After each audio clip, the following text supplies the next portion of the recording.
Don't worry, Grandma. It's fun to be dead. Alright guys, I know that Lee Cronin's The Mummy is getting mixed reviews, with some finding the gore a little too similar to Evil Dead Rise. Whether or not the director was living in the shadows of his past filmography is up to debate, but personally, it impressed me quite a lot. And one of the biggest reasons why it worked for me, and might have worked for a whole lot of audiences, is the creature. I mean, that's the USP in any creature feature, and I thought this movie wasn't exactly a monster flick per se. The entire appearance and functioning of the mummy had a huge role to play in gripping viewers' attention. And that's where I take a bow to Lee Cronin. He didn't leave any stone unturned to turn a beloved daughter into a nightmare for the Cannon family and threw lights on some horrific aspects of mummification, all while blanketing the story in an intriguing mythology. So, without any further delay, let's check out what Lee Cronin's The Mummy actually is and how the thing works. She just needs our care and lots of love. What is Lee Cronin's The Mummy? See, there's one thing that we need to understand clearly. Cronin wasn't going for a bandaged monster who woke up from his sarcophagus centuries later. Starting from the trailer to the man's discussions, he made it very clear the movie would be a reimagining of what a mummy entails. Yeah, he gave a dark turn to what the brand name means for us, but most importantly, he justified it. I remember Lee Cronin's The Mummy running into controversies over the title of the film, given it's nowhere close to the Brendan Fraser franchise, but once I watched the movie, all my doubts were gone. The thing is, a mummy is way more than a preserved corpse. It's an integral part of Egyptian culture, and no, keeping embalmed dead bodies with jewels and goods is not what mummification is. Underlying the entire process of mummification lay rituals and magic around the belief of continued existence after death. Preserving the body came with a ton of ceremonial practices, which would apparently help the earthly body become an eternal one. In short, it was about glorifying the deceased spirit.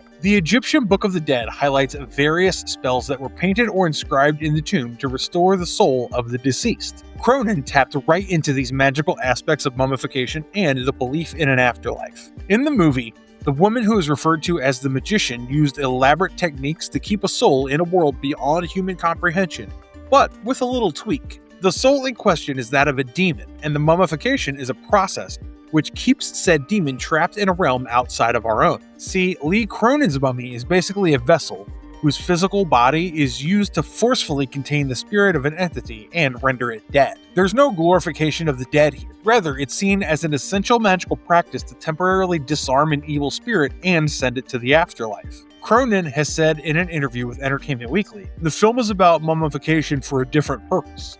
When you think traditionally about mummies, you think about pharaohs, kings, queens, and the rich. One of the things we talked about early on was, what if it was about regular people? Why was Katie chosen to be mummified? As the magician later revealed, a living human does the job, but an innocent child is the best as the body lasts longer." Now, what does this mean? There's one thing we have to understand here. In Lee Cronin's movie, the mummification is not of a dead person. Rather, someone luckless is chosen to have their soul being fed on by the demon, which means essentially the person's voice and life force dies the moment this devil takes over. In a sense, we can consider the body to be dead, having been inhabited by something extremely malicious. Now, once the physical body stops functioning, the magician can carry out their rituals and incantations to mummify the body, which is now housing a terrible entity, and hold it back in the sarcophagus. The witchy woman's family has been doing it for ages and has used over 80 people as hosts to the demon who devours the life out of these people. The younger a person is, the greater is their energy, and Nasmaranian takes more time to drain them. Thus, Katie, being a naive and young child, was the perfect fodder for the demon, causing the magician to use her body as a hollow vessel, which could keep Nasmaranian in for a longer time. Who was really inside Katie's body? Layla's mother's family, aka the magician's family, was the one responsible for the sudden disappearance of a demon known as Nasmaranian. As we learned from the archaeologist Professor Bixler, Nasmaranian existed in archaic times and moved as a shadow among the living. It traveled from one person to another, causing families and communities to tear themselves apart. This parasitic Egyptian demon was known as the Destroyer of Families, but by 2000 BC, it was gone. And that's exactly why the magician used Hieratic, one of the first cursive languages in Egypt, to bind this entity who dates back thousands of years before Christianity. Ever since Layla's family turned into a cult-like group, they managed to hold off Nasmaranian from causing chaos by keeping it in flesh prisons, and Katie ended up being its new host. How did Katie's body change after the mummification? Katie Cannon was the oldest daughter of Mr. Charlie Cannon and Mrs. Larissa Cannon. She was this adorable baby girl who was living in Cairo with her mom, dad, and younger brother. Katie was a quintessential 8-year-old who got into fights with her brother Seb, was her dad's little princess, and spent her days playing tea parties in the backyard garden. She had big doe-like eyes like a Disney character, and an innocence that lit up her tiny face. But what the Cannon family encountered after 8 years was a gruesome face. Nothing could possibly remind them of the daughter they lost. Her face was hideous to say the least, with scratches all over it. The doctors explained that she'd been through severe dermal trauma, and the lack of sunlight and malnutrition had turned her into this skeletal figure. Katie's lips were crying and cracked, with this blackish hue to it. Her face looked blotchy and dirty, giving it a distressed feel. Katie's hair was messy and knotted in places, adding to her unkempt appearance. Her fingers too were bent, giving her hand a claw-like look with extremely sharp, long, and dirty, muddy nails. When they first found her in a 3,000-year-old sarcophagus, Katie appeared as an extremely pale girl, with leather bandages all around and skin that looked like it would tear like a layer of dried glue. She could open just one of her eyes and her mouth was stuck in a semi-open manner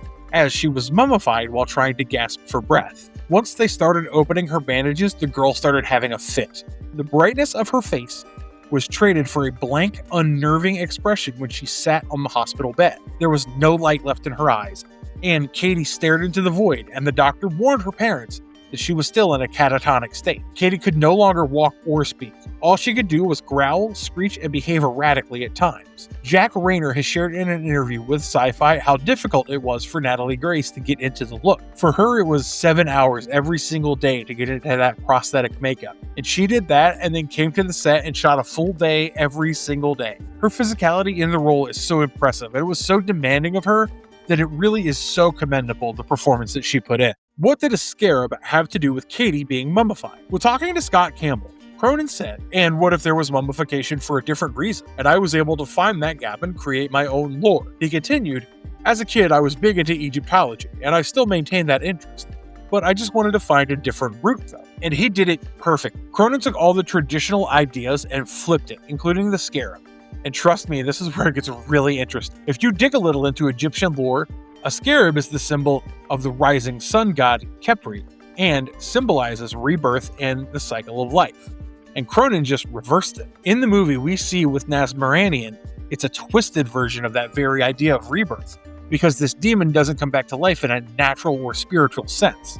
Instead, it survives by feeding on a living host and essentially rebirthing itself through them. And that's where the connection lies. Just like a scarab feeds on organic matter and transforms it, Nasmaranian feeds on human life and turns it into something grotesque. That explains why a scarab was sent down her throat while she was being kidnapped and why it crawled out of Katie's mouth.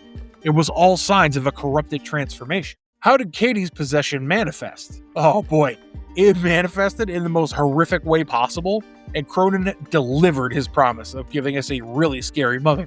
He even threw in some unmissable nods to The Exorcist, and that was when the viewers knew that she was possessed, even before her dad connected the dots. The moment Katie was brought back home to lay on her bed and her granny said a prayer, she convulsed in a terrifying manner, which is bound to remind you of Reagan. She even threw up green liquid, and in my opinion, Cronin carefully used these moments to hammer home the idea of Katie being possessed. Katie started crawling around the house at supernatural speed, and at times you'd think she's literally flying from one place to another. She also kept eating insects, which was basically Nasmaranian feeding its rotten soul. And as days went by, her possession became worse. She started tampering with electricity and even water flow. Katie then possessed her younger sister, Maud, from behind a door. The demon was a master manipulator who sang and changed voices to trap Maud, causing her to levitate and banging her against the door. One of her final exhibits of possession was when she used the cross pendant to choke the grandmother and threw her against the window, which caused it to break and make the woman fall to her death. When her dad started sensing that something was off, he also found peeled skin and blood under the carpet in Katie's room, which meant the demon was forcing her to self-harm and peel her skin off to free itself from the spells that bound it. Thus, when her mother accidentally ripped off part of her skin, Katie didn't wince in pain. Rather, she felt relieved because the cloth embedded in her skin was finally coming off, allowing Nasmaranian to break free. There were other instances of her possession too, like Katie ramming a fire poker into her leg wound, controlling Maud and making her do gruesome things like pulling out her teeth and cursing at her teacher. And then there was the sudden increase in coyote appearances. That was one of the first and most subtle hints that what the Cannons brought back home was not their daughter. In the final act, Katie's possession reached its peak, and she spoke in a coarse, demonic voice, taunting Charlie and even provoking Seb to hurt his mother. She also jumped into her grandmother's coffin and sucked on her blood, caused doors to close, and even managed to reanimate the dead and use them as a pawn. Slowly and steadily, Katie's possession became clear, and by the end, the Cannons knew that they were dealing with an ancient demon, Nasmaranian. What were Katie's powers and weaknesses with Nasmaranian controlling her? I already talked about the basic perks that come with the demon package. Levitation, causing lights to flicker, changing voices, things like that. But there were a few other powers of Nasmaranian which kind of justified why it was called the devil of its time. For starters, the demon could possess multiple people at once, both living and dead. It possessed Maud and mind-controlled her while she was at school, and Katie's body was stuck in her room. It could also command the dead to act according to its wishes and fatally injure people. Nasmaranian was also an extremely calculative entity who waited for the right time to pounce upon the Cannon family. And yeah, it obviously loved toying with the family members. No, I'm not just talking about how it could manipulate Seb by talking like his baby sister, but also the fact that it pretended to stay locked in. The demon clearly was not something 3 locks on a door could hold off. Yet it played along and broke through the floor to climb around on the walls. The other most prominent powers it had was the ability to interfere with nature. It could control animals, and I have a feeling that the coyotes attacking the grandma's dead body was a move signaled by Nasmaranian. And the sandstorm.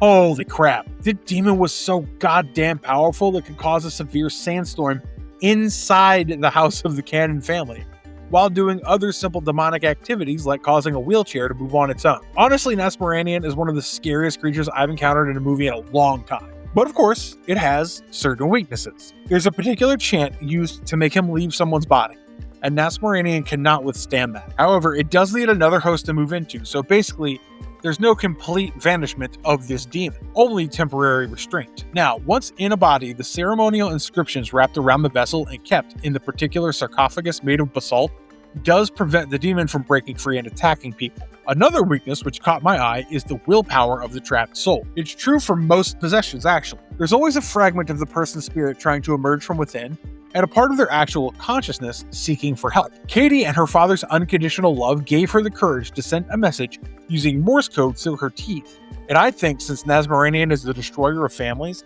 this was one family's bond it could not break outright, which further forced the demon to leave Katie's body and take over Charlie. Even when the demon was in Charlie's body, the man managed to tell his family, "I love you," from inside the coffin using Morse code again. That further establishes that love and strong relational ties might be something that Nasmaranian finds hard to break. What happened to Katie's body after the demon left? Physically, Katie was fine, but mentally, the trauma of being a demon's host and being locked up in a stone coffin for years would take a long time to heal. Her face had mostly healed with a few scars left, and Katie went back to being the lovable daughter and sibling that she was. She'd been seen playing with her siblings and trying to cope with the fact that she lost her dad to Nasmaranian. It's safe to assume that her vitals and heart were fine, and this was the case even when the demon possessed her. But the injuries on her skin definitely required medical attention. Now, as far as Nasmaranian is concerned, the demon could not be hurt or even terminated, and it's only a matter of time until it starts shifting from one host to another.